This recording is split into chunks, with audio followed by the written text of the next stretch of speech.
Tak ada. Ibu duduk sebelah Angah. Tak ada. Ibu pilih. Ibu nak duduk sebelah Along ke nak duduk sebelah Angah? Habis Acik nak duduk mana? Cik duduk je lah kat situ. Alah, macam mana, Mat? Aku mana ada duit? Alah, kau minta je mak kau. Angah ada duit sikit, Bu. Kawan Angah tu dah perlukan modal daripada Angah. Ibu, Acik tahu. Ibu buat kuih ni semua untuk Angah kan? Ibu janganlah risau. Angah kan ada. Nanti Angah tolong ibu siapkan kuih raya, hantar dekat customer. Mana Angah ni? Angah! Ibu masak makanan kegemaran Angah.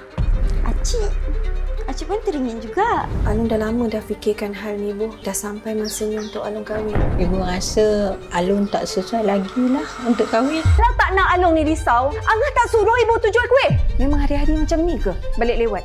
Lepas tu biarkan ibu seorang dekat rumah. Banyak kali Angah dengan Acik call Along. Satu call pun Along tak angkat. Masih nak salahkan kita orang. Ada anak perempuan pun duduk jauh. Jangan balik. Cuma tinggal sehari lagi kita nak puasa. Entah boleh ke tidak, ibu nak raya tahun ni pun tak tahulah. Ibu.